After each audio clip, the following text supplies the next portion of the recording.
ఈరోజు మనం చూస్తున్నాం ఈ రాష్ట్రంలో ఎన్నికల వారమైనా కూడా ఎన్నికల ముందు కన్నా ఇంకా ఎక్కువ హడావిడి, ఎక్కువ గొడవలు, ఎక్కువ రౌడీయిజం, ఎక్కువ దాడులు రకరకాలుగా ఈ రాష్ట్రంలో చూస్తుంటే అసలు ఇంకా వారం తర్వాత రిజల్ట్ వచ్చాక ఈ రాష్ట్రం పరిస్థితి ఏంటి అనే విధంగా చర్చానీయాంశంగా బ్రేకింగ్ న్యూస్, ఎప్పుడు ఏ బ్రేకింగ్ కోసం తెలియని పరిస్థితుల్లో ఆంధ్ర రాష్ట్ర ప్రజలు ఉన్నారు, ఆంధ్ర రాష్ట్రం ఉంది. దానికి కారణమైన వ్యక్తులు మాత్రం ఎవరు ఎన్ని చెప్పినా మేమైతే ఒకటే చెప్తున్నాం, దీనికంతా కారణం సిఎస్ జవహర్ రెడ్డి గారు మాత్రమే. అనేకసార్లు చెప్పాం గతంలో కూడా, సిఎస్ జవహర్ రెడ్డి గారిని బదిలీ చేయండి, ఆయన ఉంటే ఎన్నికలు సజీవ జరగవని చెప్పాం. అదేవిధంగా జరిగింది. ఎంత ధైర్యం ఉంటే ఈరోజు రాష్ట్రంలో ఒక పోటీ చేసిన అభ్యర్థి ఈవీఎం బద్దల కొట్టినా జరిగి వారమైంది, నిన్న బయటకు వచ్చింది. అంటే ఇలాంటివి ఇంకా రాష్ట్రంలో ఎన్ని ఉన్నాయో, ఇన్ని చోట్ల ఏమేమి జరిగాయో ఇవన్నీ కూడా బయట పెట్టాలి. ఈరోజు ఆయన లుకౌట్ నోటీస్ ఇచ్చి ఆయన కనిపిస్తే పట్టుకోండి, పారిపోయారు అని చెప్తున్నారు కదా. నిన్నటి నుంచి ఆయన మీద ఇంత వైరల్ జరుగుతున్న రామకృష్ణారెడ్డి గారి మీద ఆయన ఇంటర్వ్యూ చేసిన సాక్షి ఛానల్ ప్రతినిధి ఎవరైతే ఉన్నారో ఆయన కూడా నేరస్తులకు చేర్చాలి. ఎందుకంటే గతంలో మనకు ఐడియా ఉంది, ముద్దు సీను ఒక హత్య చేసిన తర్వాత ఆయన్ని ఒక ప్రముఖ ఛానల్ ఇంటర్వ్యూ చేసింది. అప్పుడు ఆ ఇంటర్వ్యూ చేసిన వ్యక్తిని కూడా నేరస్తులు చేసి ఆ ఛానల్ మీద కేసు పెట్టారు. ఇప్పుడు ఇతను నేరస్తుడే కదా, ఇతన్ని ఇంటర్వ్యూ చేసి ఆయనకి సపోర్ట్గా మాట్లాడిన ఛానల్ కూడా, ఆ ప్రతినిధి కూడా అరెస్ట్ చేసి రిమాండ్ చేయాలి. చేస్తే కానీ ఇంకోసారి ఇలాంటివి జరగకుండా జాగ్రత్త పడతారు. రాష్ట్రంలో శాంతి భద్రత పూర్తిగా వైఫల్యమైంది. మేము ఒకటి అడుగుతున్న ఎలక్షన్ కమిషనర్ ఈరోజు లెటర్ రాసాం కూడా.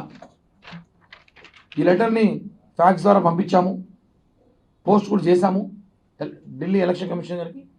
మేము ఏమడుగుతున్నామంటే, సార్ ఎందుకు సిఎస్ జవహర్ రెడ్డి గారిని వెనకేసుకొస్తుంది ఎలక్షన్ కమిషన్ అర్థం కావట్లేదు. ప్రజలు అయోమయంలో ఉన్నారు, ఆలోచనలో పడ్డారు. డీజీపీని మార్చారు, అధికారులు మార్చారు, పోలీస్ అధికారులు మార్చారు. వీళ్ళందరికీ బాస్ ఎవరంటే సిఎస్ఏ. ఆయన ఎందుకు మార్చలేకపోతున్నాం? ఆయనకన్నా గొప్ప చీఫ్ సెక్రటరీలు ఎవరు లేరా ఈ రాష్ట్రంలో? ఎవరు పరిపాలన చేయలేరా? మేమేమంటున్నామంటే, జనసేన పార్టీ తరఫున చీఫ్ సెక్రటరీ జవహర్ రెడ్డి గారిని ఇమ్మీడియట్లీగా బదిలీ చేయాలి. లేకపోతే ఈ రాష్ట్రంలో రేపు జరగబోయే 4వ తేదీ కౌంటింగ్ ఉందో, ఈ కౌంటింగ్ అన్నీ కూడా తారుమారే అవకాశం ఉన్నాయి. ఏజెంట్లు పోలింగ్ స్టేషన్కి రాకుండా ఉండే అవకాశం ఉంది.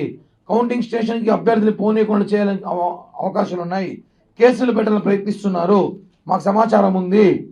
మీరు అర్థం చేసుకోవాలి. 43,000 పోలింగ్ కేంద్రాలు ఉంటే 34,000 పోలింగ్ కేంద్రాలు సీసీ కెమెరాలు పెట్టారంటే ఈ రాష్ట్రంలో బీహార్ కన్నా దారుణమైన పరిస్థితులు ఉన్నాయని చెప్పి కూడా మేము చెప్తున్నా. ఈరోజు మీకు తెలుసు కదా, ఎలక్షన్ కమిషన్ సీరియస్గా తీసుకొని జవహర్ రెడ్డి గారిని బదిలీ చేయకపోతే ఈ రాష్ట్రంలో రేపు కౌంటింగ్ ప్రశాంతంగా జరగదు.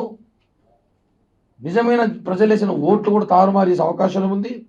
అక్కడ కనీసం ఏమైనా జరిగినా కూడా మాట్లాడే అవకాశం కూడా ప్రత్యర్థులకి మా లాంటి ఒక పార్టీ నాయకులు కూడా ఇవ్వరని చెప్పి తెలుస్తుంది.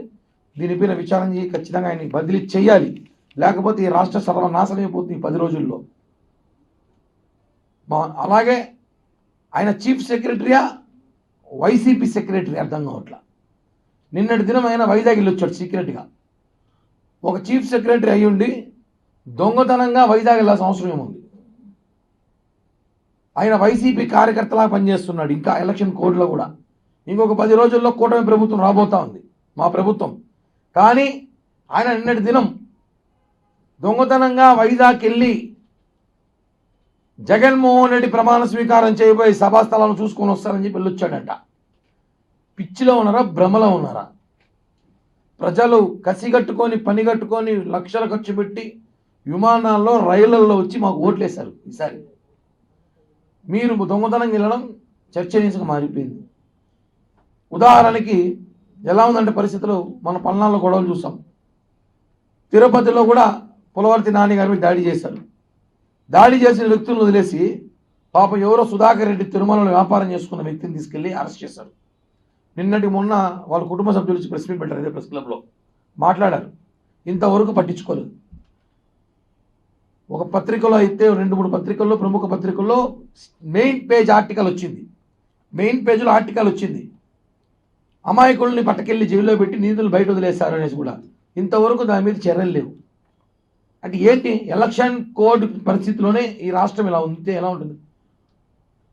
పి సుధాకర్ రెడ్డిని అరెస్ట్ చేయాల్సింది పోయి అతను బుల్లెట్ తగిలి చెన్నై హాస్పిటల్లో ఉన్నాడంటే చెప్పండి, ఎవరో ఒక అమాయకుని పట్టుకొచ్చి 10వ తేదీ జరిగిన గొడవని స్టేషన్ రమ్మని పిలిపించి వాడిని కొట్టి చిత్రహింసలు పెట్టి సుధాకర్ రెడ్డిని అతన్ని మీరు లోపల పెట్టడం కరెక్ట్ కాదు.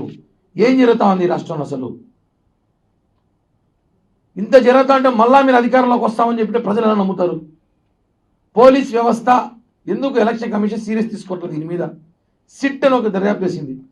సిట్టింగ్కే సరిపోతుంది తప్ప వాళ్ళకి పనిచేయడం లేదని చెప్తున్నాం మేమైతే. సిట్ సంస్థ సిట్టింగ్లకే పరిమితమయ్యారు, వాళ్ళు దర్యాప్తు చేయడం లేదు. దర్యాప్తు చేస్తుంటే సుధాకర్ రెడ్డిని ఎందుకు అరెస్ట్ చేస్తారు? పి సుధాకర్ రెడ్డిని ఎందుకు వదిలేస్తారు? ఇవన్నీ కూడా మాట్లాడాల్సిన అవసరం ఉంది. ఈ రాష్ట్రంలో అనేక సమస్యలు, అనేక దౌర్జన్యాలు, అనేక దాడులకి కారణమైన ఒకే ఒక boss chief secretary Jawahar Reddy గారు మాత్రమే. ఆయన్ని బదిలీ చేయాలని చెప్పి జనసేన పార్టీ తరఫున ఈరోజు మేము ఫ్యాక్స్ పంపించాం, పోస్ట్ కూడా చేస్తున్నాం, మీడియా మిత్రులకు కూడా ఇచ్చాం, కేంద్ర ఎలక్షన్ కమిషన్కి పెడుతున్నాం. ఎందుకంటే ఇక్కడ పెట్టడం కరెక్ట్ కాదని కేంద్రానికి పెడుతున్నాం. మీ మీడియా ద్వారా కూడా ఈ విషయాన్ని ఎంత త్వరగా ఎలక్షన్ కమిషన్ చూసి చేరితే ఖచ్చితంగా ఆయన బదిలీ అయితేనే ఈ కౌంటింగ్ ప్రశాంతంగా జరుగుతుందని చెప్పి కూడా మేము తెలియజేస్తున్నాం.